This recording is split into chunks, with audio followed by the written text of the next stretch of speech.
Vamos então abrir nossas Bíblias no Evangelho de Mateus, capítulo 14, e nós vamos ler aqui um episódio do ministério de Jesus, bem conhecido, e em que em Mateus nós temos um relato mais completo. Esse episódio aqui ele é repetido também em Marcos, capítulo 6, e João, capítulo 6, mas de uma forma mais resumida. Aqui é onde nós temos o relato maior, mais detalhado.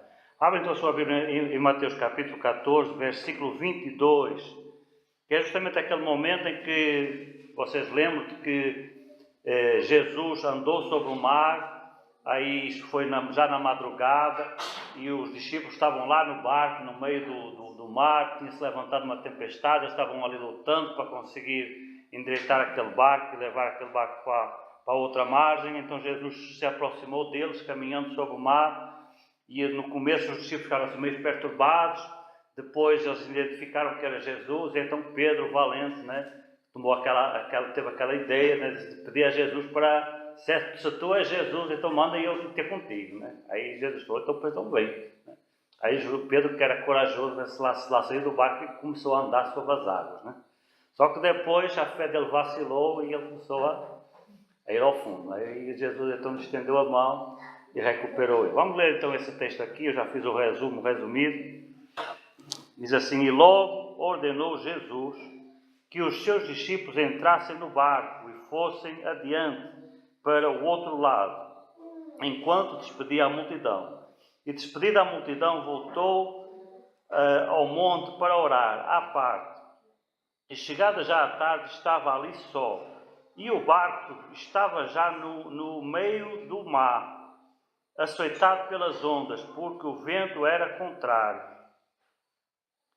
Mas, à quarta vigília da noite, dirigiu-se Jesus para eles, andando por cima do mar. E os seus discípulos, vendo andar sobre o mar, assustaram-se, dizendo, é um fantasma, e gritavam com medo. Jesus, porém, lhes falou logo, dizendo, tende bom ânimo, sou eu, não temais. E respondendo-lhe Pedro, lhe disse, Senhor, se és tu, manda-me ir ter contigo por cima das águas. E ele lhe disse, vem. E Pedro, descendo do barco, andou sobre as águas para ir ter com Jesus. Mas sentindo o vento forte, teve medo e, começando a ir ao fundo, clamou, dizendo, Senhor, salva-me. E logo Jesus, estendendo a mão, segurou e lhe disse, homem de pequena fé, porque duvidaste? E quando subiram para o barco, acalmou o vento. Então aproximaram-se os que estavam no barco e adoraram-no, dizendo, és verdadeiramente o Filho de Deus. Amém? Nós, ao lermos esse texto, nós nos apercebemos que ele tem uma sucessão de milagres. O que é o milagre? O milagre é um ato sobrenatural de Deus. São coisas que desafiam as leis da física. Nesse texto aqui, Jesus quebrou as leis de Newton em pedacinhos. Ele violou quase todas as leis da física, só que em poucos momentos. Se nós atentarmos para o quadro anterior, nós vamos ver que Jesus tinha feito mais ainda. O momento anterior a esse que nós estamos lendo é justamente o primeiro milagre de multiplicação de alimentos. A primeira vez que Jesus fez a multiplicação de pães e de peixes. Aconteceu justamente antes disso. Se nós fôssemos ler também os textos paralelos de Marcos e de João, principalmente João, nós iríamos ver que esta retirada de Jesus aqui, ela foi estratégica. Porquê? Porque no final do primeiro milagre de multiplicação de alimentos, nós lemos que os discípulos, as pessoas que estavam lá e que foram abençoadas com aqueles alimentos, ficaram tão empolgadas que decidiram fazer dele rei dos judeus. Então houve assim um movimento grande, ele é o Messias, vamos movidos pela emoção, e por aquele milagre maravilhoso que Jesus tinha feito, nós sabemos que o emocional das pessoas tem um peso muito grande, e nós muitas vezes agimos na emoção, mas Deus nunca foi muito a favor dessa coisa da emoção. As emoções fazem parte da nossa natureza, mas a gente tem que também saber lidar com com elas, né? E principalmente nunca permitir que elas se sobreponham ao racional. E Deus é um ser essencialmente racional, extremamente inteligente e essencialmente racional. Então esse negócio de Jesus sabia que aquele ali era um ato emocional. Era porque as pessoas estavam entusiasmadas com aquele milagre. Então elas queriam coroá-lo o rei ali depois da primeira multiplicação. Nós sabemos também que Jesus tinha que morrer na cruz do Calvário. Então a coroação de Jesus como rei não poderia acontecer naquele momento, nem durante o seu ministério terreno. Não foi o único momento em que em que as pessoas tentaram coroar Jesus rei, declará-lo rei. E Jesus sempre impediu, ele sempre fugiu por entre a multidão, ele sempre escapou, porque primeiro ele tinha que ir à cruz, realizar a obra da nossa salvação, e depois então ele haveria de ser coroado rei, o que não aconteceu ainda, né? Então, isso aconteceu justamente no final do primeiro milagre. Então, o que é que Jesus fez? Jesus resolveu se afastar da multidão, sair da multidão, e ao mesmo tempo também tirar dali os discípulos. Porque se eles não conseguissem pegar Jesus, eles iam pegar os discípulos, né? Então, para proteger os seus discípulos, o que é que Jesus fez? Ele mandou-os entrar no barco. Aqui o nosso versículo 22, nós lemos: e logo ordenou Jesus aos seus discípulos que entrassem no barco. Então a ordem para entrar no barco foi de Jesus. Não foi uma iniciativa particular de Pedro, aquele tal valente que tinha assim umas iniciativas muito arrojadas. Não foi ideia dele, nem nenhum dos outros discípulos. Foi Jesus que mandou. O único texto dos três que diz que Jesus mandou foi aqui Mateus. Os outros não falam isso. Os outros dão a ideia que os discípulos entraram no barco por eles mesmos. Mas aqui Mateus acrescenta esse detalhe. Diz que quem teve a ideia de tirar dali os discípulos foi Jesus. Então Jesus, o que é que ele fez? Ele resolveu se afastar e afastar os discípulos daquela multidão. E nada melhor do que mandá-los para o meio do mar. Para o meio do mar a multidão não ia, né? E eles mandou então Jesus para o meio do mar. E o que é que Jesus fez? O texto diz que ele subiu ao monte para orar. Era um ato frequente Jesus. Jesus tinha muita comunhão com o Pai, ele orava muito, e ele se detinha na presença de Deus, ele precisava desses momentos. E mais uma vez aqui nós vemos Jesus tomando essa iniciativa. Então ele resolve ir orar. E isso aconteceu durante umas horas muito boas, né? Foi durante um tempo bem alargado, largas horas, né? Por quê? Porque nós vemos que isso aconteceu durante o dia, e quando Jesus se encontrou com os discípulos, que hora é essa? O texto diz que era a quarta vigília da noite. A quarta vigília da noite está mais ou menos por volta das 3 horas da manhã, né? 3 da madrugada. Então os discípulos passaram um tempo bom naquele barco. Dizem os entendidos que esse mar que eles entraram aqui, na realidade era um lago bastante grande, que teria cerca de aproximadamente 10 km de largura. E eles tinham andado já bastante naquele mar, né? Não era um barco a motor, não existia motor naquele tempo, era a remo, então o ritmo era lento, a velocidade era baixa, né? E eles demoraram para chegar lá. Também nós lemos que o vento era contrário, ou seja, o esforço deles para conseguir remar era muito grande e a velocidade muito lenta. Então eles demoraram muito tempo naquele mar ali, andando, tentando remar contra a maré, tentando remar contra as ondas, né? E ao mesmo tempo também nós sabemos que que quando o mar ele é açoitado pelas ondas, pelo vento, as ondas se levantam, ou seja, torna-se uma tempestade. O texto aqui não fala que era uma tempestade, os outros falam que era uma tempestade. Não era aquela tempestade grande como já aconteceu num outro momento, em que eles quase afundaram, aqui é um outro milagre, mas era uma tempestade, assim, era aquela coisa que os discípulos ainda estavam conseguindo lidar com ela. Era uma pequena tempestade, digamos assim. Mas não deixa de ser uma dificuldade extra para quem tem que remar, levar um barco a remo durante 10 km, né? Então estava aqui uma dificuldade grande. Esse é o contexto do que está aqui acontecendo, né? Então nós primeiro temos aquele milagre da multiplicação de pães, aí Jesus vai e resolve fazer o segundo milagre. Qual é o segundo milagre? Jesus resolve ter com eles, termina as suas orações e vai ter com eles. Como já não havia barco, né? Jesus disse assim: rapaz, não tem barco, vai a pé mesmo, né? E como ele era Jesus e podia, resolveu ir a pé sobre o mar, né? Desafiando todas as leis da física. Jesus foi caminhando sobre o mar e foi ter com eles. E quando se aproximou do barco, nós lemos que esse barco estava cheio de mulher, né? Porque tudo aos gritos, né? Você já imaginou 12 homens aos gritos, de medo, Pense nos valentes. Né? E qual era a suspeita deles? Porque eles viram assim um vulto, né? Vocês imaginam, estava-se uma tempestade, vento, ondas, aquele rebuliço todo, né? Aí de repente vê-se assim um vulto se aproximando, né? Que era Jesus, só que eles não sabiam que era Jesus, né? E quando aquele vulto se aproxima, eles pensaram que era um fantasma, né? E valentes, vamos brigar com o fantasma, não foi? Não, só todos aos gritos, né? Você dá para imaginar aqueles 12 valentões ali dentro daquele barco, gritando de medo, né? Diz o texto, olha, veja aí o versículo 26, e gritavam com medo, né? Apavorados mesmo. Pense num povo valente. Aí diz o texto então que Jesus logo chegou, ele se aproximou mais rápido ainda, né? Para que os tranquilizasse e disse, não tem mais. E então que Pedro resolve ter esse ato heróico, né? Disse, rapaz, se é Jesus mesmo e Jesus está andando sobre o mar, eu também quero. Né? Se Jesus pode, também posso, né? Vamos testar aqui as leis da física. Se dá para violar as leis da física desse jeito, também vamos tentar, né? E Jesus disse, então ele fez um pedido a Jesus. Jesus, se és tu mesmo, então manda eu ir ter contigo. Jesus, pois vem. Não é problema não. Deu para mim, também dá para tu. Aí o texto diz que então Pedro sai do barco, entra sobre as águas, e num primeiro momento, até que deu certo. Né? Ele ainda estava assim meio anestesiado com a adrenalina, né? A adrenalina é aquele negócio quando a gente fica assim muito excitado, que sobe no sangue, o sangue sobe a cabeça, né? Você fica, não consegue nem pensar direito, né? Aí o Pedro estava assim naquele momento ainda, né? Aí não é que deu certo, ele começou a caminhar e andou sobre as águas mesmo. Só que depois a adrenalina baixou, né? O sangue esfriou.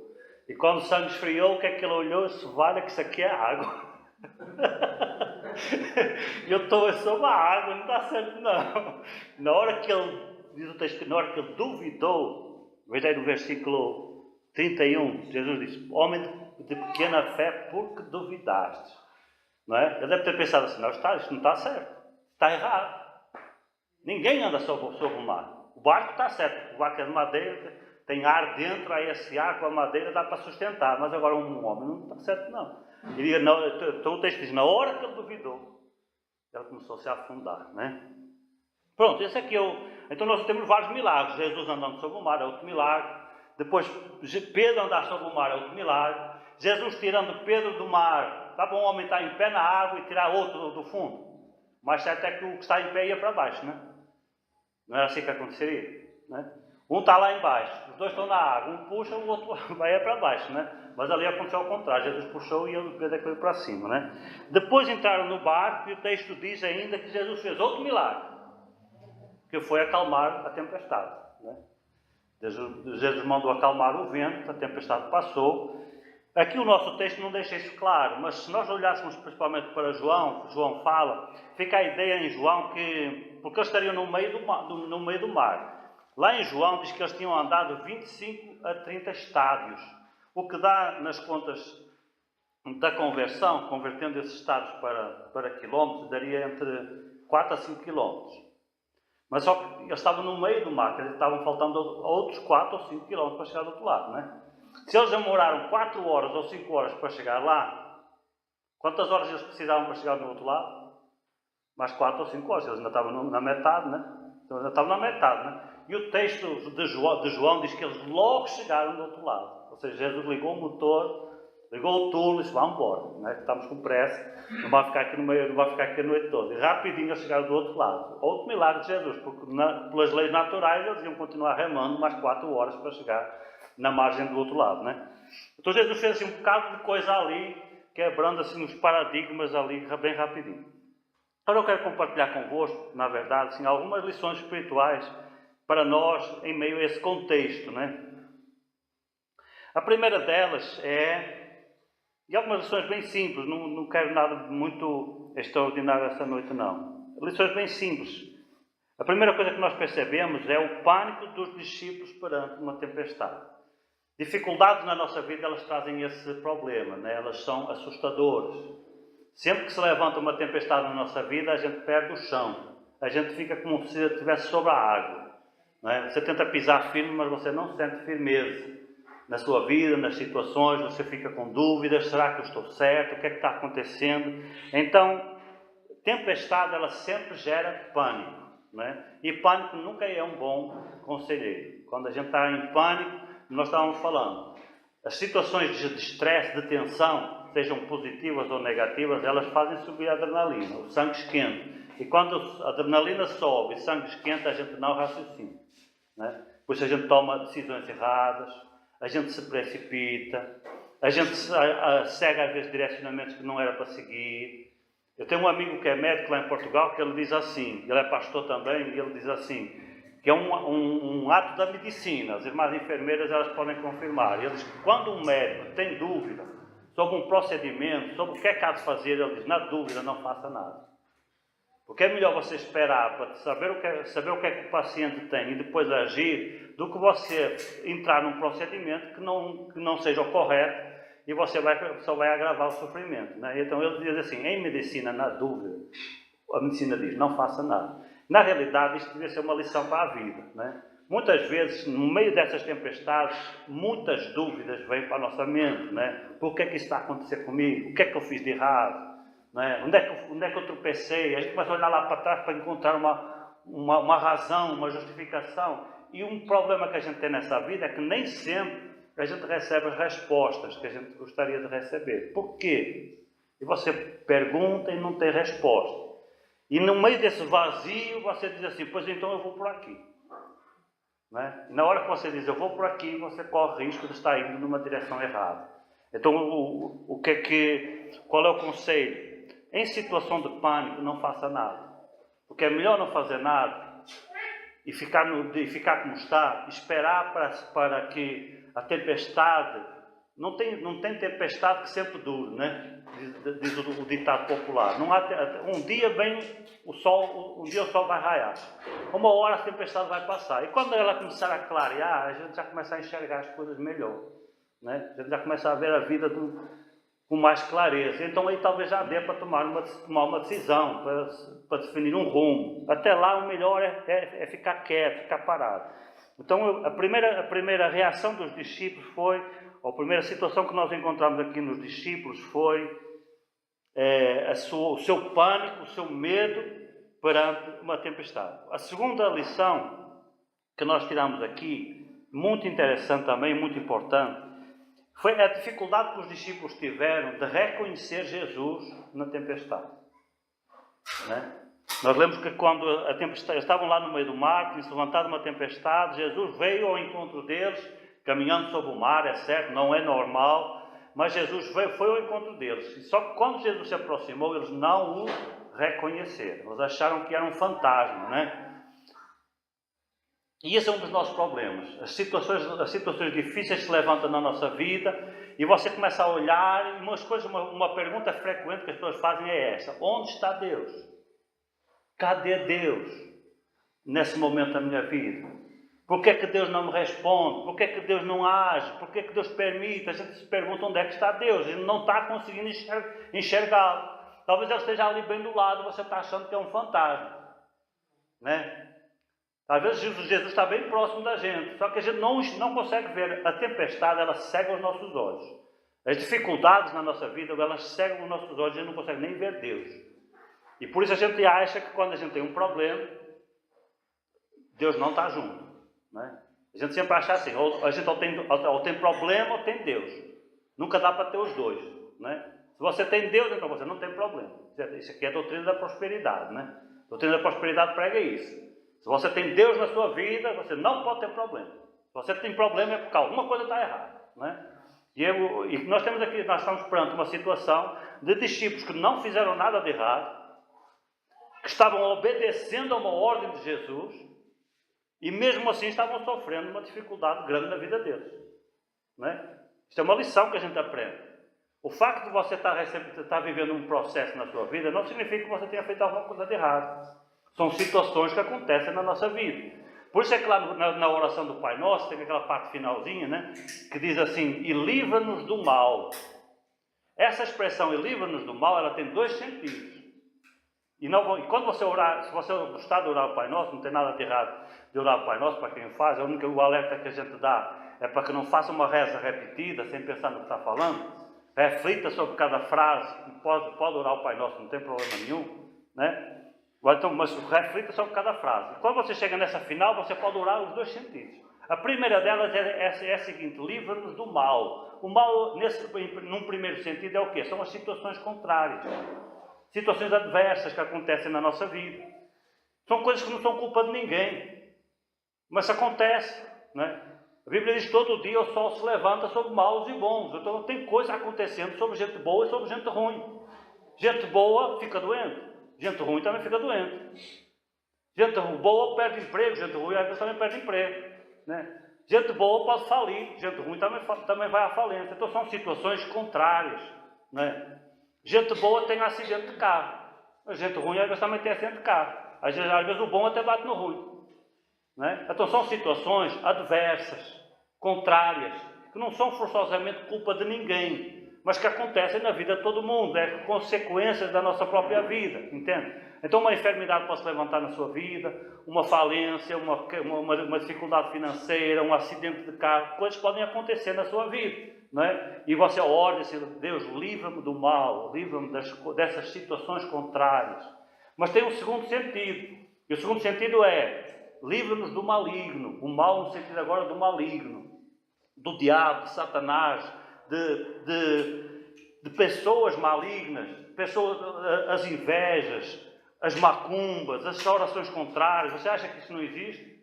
Existe contra a minha vida e contra a sua. Entende? Inveja, ela tem um poder terrível. Tem gente que consegue amaldiçoar uma pessoa com as suas invejas. Você precisa orar para que Deus nos proteja disso aí. Então por isso é que tem dois sentidos: livra-nos do mal e livra-nos do maligno. Livra-nos das situações contrárias, mas também me livra dos inimigos, né? Inimigos espirituais e até inimigos humanos, porque às vezes os humanos se ligam com o espiritual para fazer o mal. Então a gente precisa dessa proteção, dessa cobertura espiritual, entende? Então nós temos aqui essa... Mas voltando aqui ao nosso assunto, então as dificuldades, elas têm esse problema na nossa vida. Elas nos escurecem no nosso entendimento. E da mesma forma que os discípulos não conseguiram ver Jesus, muitas vezes a gente não vê Deus na nossa vida.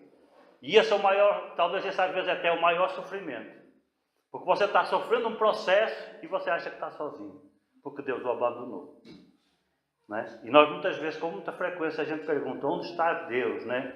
A gente lembra aquela oração lá de Davi no Salmo 22. Deus meu, por que me abandonaste? Nós sabemos que essa oração era uma profecia que Jesus viria a repetir na cruz do Calvário. Mas antes ela foi falada por Davi. E Davi falou aquilo em relação à vida dele. Ele não sabia que aquilo era uma profecia. E nós sabemos qual era o contexto. Davi estava numa guerra. Essa guerra estava sendo liderada pelo filho dele, Absalão. Não tem coisa pior do que você enfrentar um inimigo e esse inimigo é o seu filho, né? Uma coisa é um inimigo, é um estrangeiro que está tentando invadir o seu país e você vai brigar contra ele para o derrotar. Outra coisa é você brigar contra o seu irmão, chamada guerra civil, né? Que é o cidadão brigando contra o seu concidadão do mesmo país, da mesma nação, sangue quase família, né? Do mesmo sangue, da mesma raça, da mesma nação, né? Se levantar aqui uma guerra civil entre o estado do Ceará e o estado do Maranhão, aí os exércitos começaram a brigar, irmão contra irmão. Isso é uma coisa horrível, né? São as piores guerras que existem, são essas, porque são guerras internas, são guerras que só trazem destruição. Mas pior ainda era Davi, que era o filho dele, se levantando contra o pai, tentando matar o pai, destituir o pai do reino, e Davi tinha que dizer assim: das duas uma, ou mato ou morro, né? E nós sabemos que nessa guerra o filho dele morreu. Absalão foi morto, né? Aí é aquela vitória que tem sabor a derrota, né? Davi chorou amargamente aquela vitória, porque quase que ele preferia ter perdido do que perder o filho, mas ele sabia que não tinha opção, né? O filho dele acabou sendo morto. Não foi Davi que o matou, mas foi um dos seus militares que acabou matando Absalão. E essa guerra se levantou. Então Davi estava no meio do processo, no meio dessa guerra, no meio dessa batalha, no meio de toda a angústia que essa guerra estava provocando na sua vida, no seu coração, sabendo que era o seu filho que estava do outro lado, que o seu filho tinha raiva dele, estava com muita mágoa dele, queria matá-lo, porque se Absalão tivesse a oportunidade, ele tinha matado Davi. Absalão não tinha hesitado. Davi com certeza hesitaria em matar Absalão, da mesma forma que ele hesitou quando teve a oportunidade de matar Saul. que ele disse, nunca levantaria a sua espada contra o rei do Senhor, o ungido do Senhor, né? Mas Absalão matava o pai, se eu tivesse tido a oportunidade. Então Davi está nessa luta, e então ele pergunta, onde é que tu estás, Deus? Eu estou aqui aflito, precisando de ajuda, e tu não me socorres. E então ele faz esse desabafo, que está lá no Salmo 22. Deus meu, por que me abandonaste, por que me desamparaste? Na realidade ele achou mesmo que Deus tinha abandonado ele. Deus não podia saber mais nada dele, né? E isso acontece muitas vezes na nossa vida, né? A gente às vezes só não faz essa oração porque a gente não tem coragem. Mas sentir a gente sente. Onde é que está Deus? Por que é que Deus não me ajuda? Por que é que Deus não me ouve? Né? David dizia, clamo de noite e tu não me ouves. Clamo de dia e não tenho socorro. Daí que ele orava de dia e de noite pedindo ajuda. E ele não encontrava ajuda. É esse problema que nós encontramos aqui. No meio da tempestade a gente tem muita dificuldade para reconhecer Jesus. Jesus até pode estar ali, pode estar do nosso lado, Ele pode estar segurando a nossa mão, dizendo assim, estou aqui, segura firme, aguento, vai dar certo, lá na frente a gente vai vencer essa. Não é? Só que a gente não está sentindo a mão dele, a gente não está sentindo a presença dele, a gente não está vendo Jesus. E isso cria uma angústia maior ainda, um desespero maior ainda. Depois nós lemos a coragem de Pedro. Então, em meio a tudo isso, finalmente eles reconhecem Jesus, Jesus fala com eles, então identificam Jesus, e agora o quadro se transforma completamente, né? De um quadro de dúvida, de um quadro de angústia, de um quadro de tempestade, nós vemos agora um quadro de coragem. Pedro agora diz assim, Jesus, se és tu, manda-me ter contigo. É uma virada completa aqui neste quadro, deste momento. Só que essa virada ela precisou de um requisito, que é a tal da coragem. Coragem para fazer coisas diferentes. Ousar ser diferente. Às vezes a gente está passando um processo e Deus nos abre assim não é uma janela, não é nem uma porta nem uma janela, é só assim uma flechazinha, né? Aí você vê, traz um raiozinho do sol e você diz assim, será que é por aqui? Né? E a gente fica na dúvida, vou ou não vou? Avança ou fico, né? E às vezes a gente precisa só de um pouco de coragem para fazer coisas diferentes. Só que as coisas diferentes, às vezes, elas têm um problema, elas obrigam nós a sair do barco. Elas dizem assim, eu vou precisar de sair do meu barco. O meu barco é o quê? É a minha zona de conforto. Né? É o local onde eu me sinto seguro. No meio do mar, qual é o lugar mais seguro? Não é dentro do barco? Não é? Então você vai ter que sair da sua segurança, da sua zona de conforto. Às vezes pode ser uma proposta de emprego. Já aconteceu com você, você está num bom emprego, confortável, não é? Ganhando um salário razoável, pagando suas contas direitinho. Aí vem um cara e lhe dá assim, uma proposta, assim, uma coisa ousada, arrojada. E você se treme todinho, será que eu devo ir? Ou será que eu devo ficar? Né? Saio da zona de conforto ou entro na zona de conforto? Ou fico na minha zona de conforto? É mais confortável, né? Mais razoável. É mais garantido, né? Só que os prejuízos podem ser enormes. Perda de oportunidades, não é? Pena de dar o salto. Fazer coisas que ninguém fez. Além de Jesus, alguém mais andou sobre o mar? Hoje tem um pessoal aí tentando, né? Às vezes eu vejo uns vídeos no YouTube, o pessoal tentando andar sobre o mar, né? Além de Jesus, só Pedro andou sobre o mar. Sabe por quê? Porque ele ousou sair do barco. Ele foi arrojado. Nós sabemos que Pedro era um cara muito doido, né? Ele tinha assim aquele tipo de coragem doido. Tem a coragem sana e tem a coragem insana, né? Aquela coragem que o cara é doido mesmo, né? E tem coisa que só doido consegue. Né? Tem coisa que só doido consegue. Porque aquele que tem uma coragem limitada, que fica dentro daqueles parâmetros, né? Ele consegue fazer umas coisas, mas fica sempre dentro daqueles limites, né? Aí aquele que vai mais além, que arroja uma coisa diferente, né? Se eu olho no futebol, quais são os melhores jogadores do mundo? São os que fazem aquelas mesmas fintas? O que faz o mesmo passe? Que chuta sempre do mesmo jeito? Ou é aquele cara que do nada tira assim uma coisa diferente que nunca ninguém viu, né? E faz um gol assim espetacular e torna o cara um cara especial, né? Tem 3, 4 jogadores no mundo que são capazes de fazer isso. Porque saem das zonas de conforto. Arrojam. Às vezes não dá certo. É criticado. E quando dá certo, é o melhor. Não é? Pois é. Então aqui às vezes nós precisamos também aprender essa lição. Há zonas de conforto que não são legais na nossa vida. Não é? Os riscos devem ser sempre ponderados, moderados, refletidos. Não é? Mas a gente às vezes precisa correr riscos. Às vezes a gente precisa de correr riscos. Às vezes, olha, eu vou dizer uma coisa, tem zonas de conforto que são extremamente prejudiciais.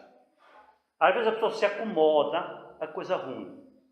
Você sabia que tem gente acomodada com coisa ruim? Muito, não é pouca não.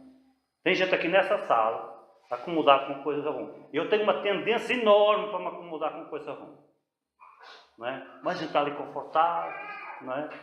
É ruim, mas está bom, não é?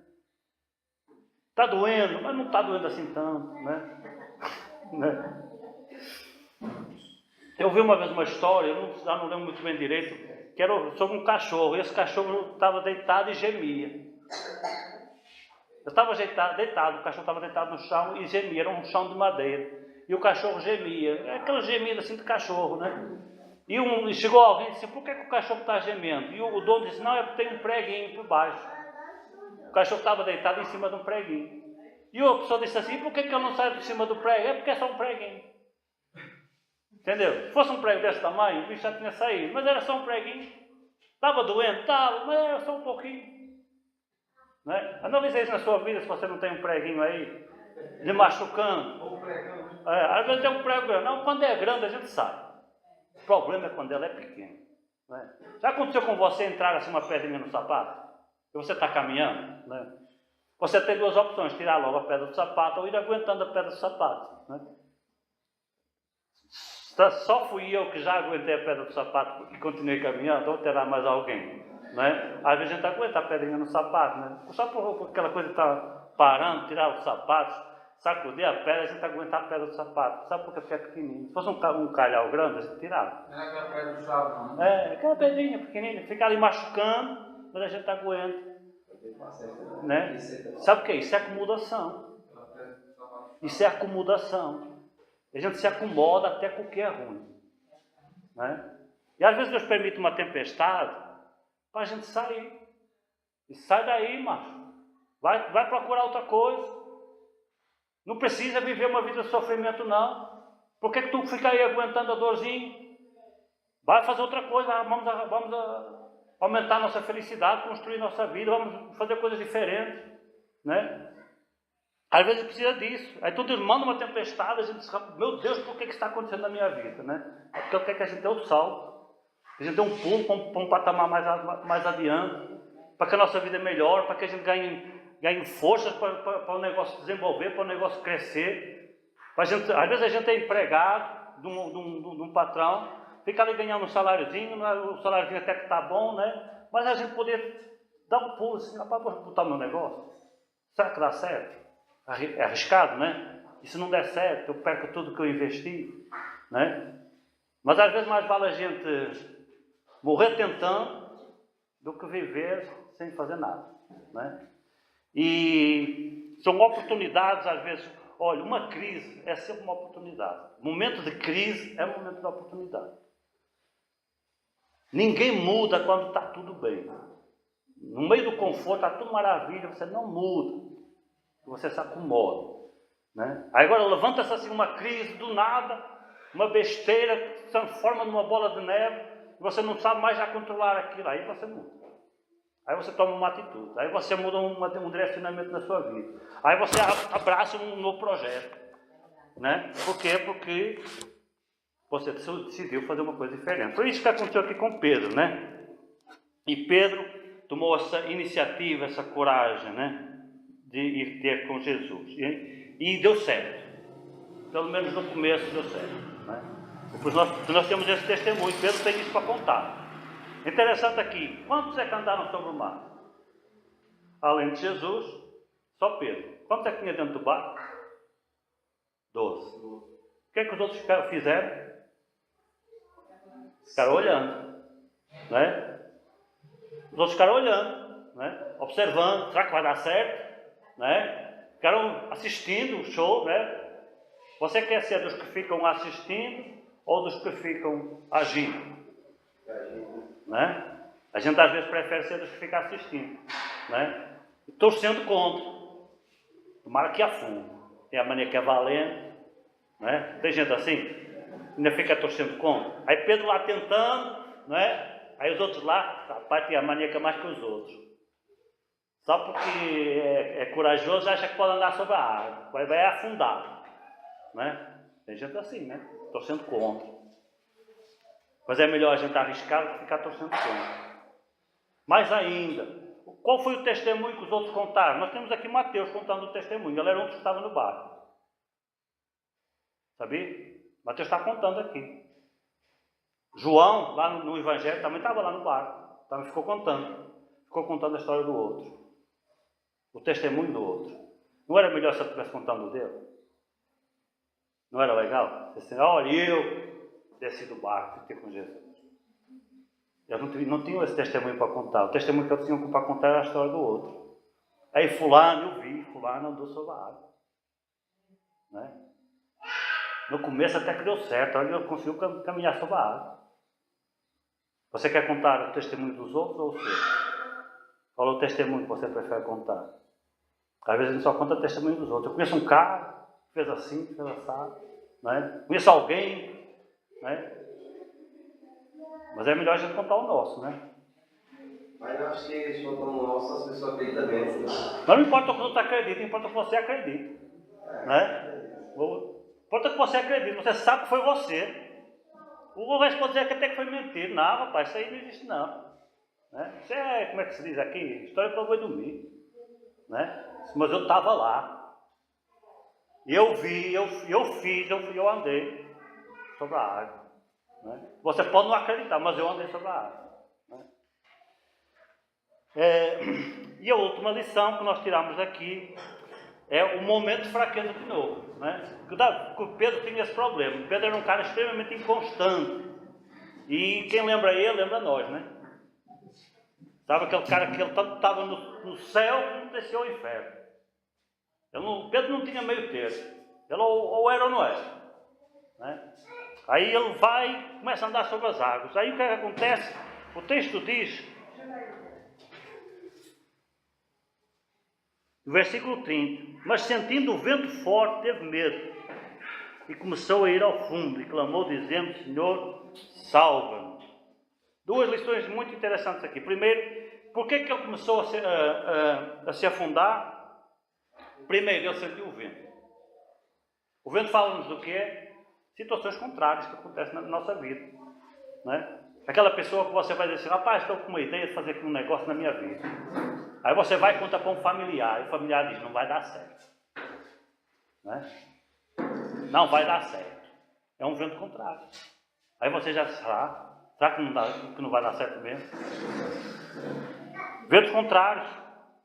Coisas que acontecem na nossa vida que nos desmotivam, que nos desanimam. A gente está cheio de pique, cheio de vontade, cheio de coragem. Rapaz, eu vou fazer. Vai dar certo, né? Aí de repente alguma coisa acontece e a gente esfria. Na hora que a gente esfria, a gente afunda. Na hora que você esfria, você afunda. Foi o que aconteceu com Pedro. Primeiro ele sentiu o vento forte e depois sentiu outra coisa. Que foi a pior de todas. Sentiu medo. Né? O corajoso Pedro está com medo. Né? Eu gosto muito de analisar e de estudar a sazonalidade do coração humano. O que é que isso quer dizer? Como nós somos inconstantes. Primeiro Pedro gritou no meio do barco porque achava que era um fantasma, morto de medo, borrado nas calças.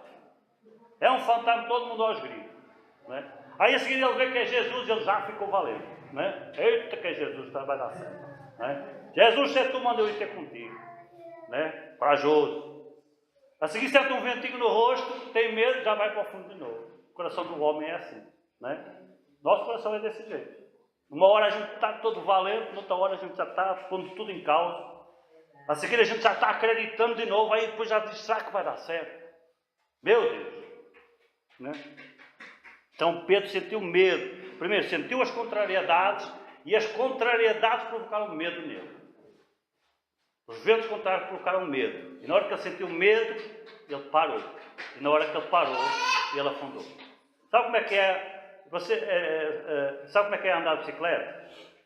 Quando a pessoa começa a aprender a andar de bicicleta, quando é que ela começa a se equilibrar? É quando ela começa a se movimentar, né? Você começa a pedalar e o negócio, né? E na hora que você para, né? Foi o que aconteceu aqui com Pedro. Pedro começou a andar sobre as águas e deu certo. E ele afundou foi quando ele parou. Porque ele começou a sentir o vento, aí parou. Na hora que ele parou, começou a descer. Entende? É isso que acontece muitas vezes na minha vida e na sua. A gente tem coragem, a gente avança num negócio, mas aí sente uma contrariedade, alguém vem ter conosco, diz que não vai dar certo, a gente já se vacila todo, já para tudo. Vamos refletir tudo de novo, né? E aí você começa a afundar de novo. E a última lição que nós também tiramos desse versículo é que Pedro, apesar do medo, na realidade, todo mundo tem medo. Né? Medo é uma característica do ser humano. Na realidade, medo é um sentimento bom. Né? Ele não é forçosamente negativo. É importante ter medo. Por exemplo, todos nós, quando a gente sente um obstáculo vir na direção do nosso rosto, a gente faz assim. Né? Sabe o que é que faz isso? É o sentimento do medo. Ela ativa as proteções. O medo tem essa função. Quando a gente fica com medo de uma situação contrária, esse sentimento ele ativa as nossas defesas, as nossas proteções. E às vezes a gente precisa dessas proteções. Né? Quando o medo é desmedido, ele pode ter um efeito contrário. Mas ele tem um lado positivo inicial. Por isso é que a gente bota o braço, é uma proteção. Né? É uma defesa. É para a gente se defender de um obstáculo que vem na nossa direção. Isso é ativado pelo medo. Então o medo tem o seu lado bom. Aí o medo de Pedro, ele ativou uma defesa. Na hora que Pedro teve medo, ele ativou a defesa dele. Qual era a defesa de Pedro ali? Era Jesus. Não é? Aí ele vai e o que é que ele faz? Ele clama por Jesus e diz, Senhor, salva-me. Não é? O medo dele ativou a defesa dele, ativou a proteção dele. A nossa proteção é Jesus. Se Jesus não nos proteger, a gente está lascado, em bom cearense, né? A gente está em maus lençóis, a gente está em dificuldade grande, né? Então ele teve essa inteligência. Ele sentiu medo, ele começou a afundar, mas ele sabia onde estava escorada a sua fé. Ele sabia em quem ele podia confiar. Quem é aquele que podia estender a mão e puxar ele para cima? E esse era Jesus. E ele teve a inteligência de clamar por Jesus. Ele podia ter clamado pelos outros 12, né? Pelos outros 11 que estavam lá no barco. Ei, me ajudem aqui. Lancem a boia. Né? Lancem a boia para me salvar. Não, ele foi na pessoa certa. Aquele único que lhe podia valer. E às vezes a gente tem situações na nossa vida. Não é ter situações. Todas as situações da nossa vida a gente tem que contar com Deus. Né? Só que às vezes a gente conta com os amigos primeiro, depois a família, depois a nossa reserva financeira, né? Depois outra coisa que a gente tem. Aí quando nada deu certo, a gente diz, ai meu Deus. Porque até o ateu fala assim, né? O ateu quando está aflito, ele diz, ai meu Deus, né? Ela é ateu, não acredita em Deus, mas na hora da aflição, vai ver se eu não acredito. Né? Ai meu Deus. Quando nada funcionou. Pedro não usou essa estratégia. Ele recorreu a Deus logo na primeira opção. E foi salvo logo de imediato. Né?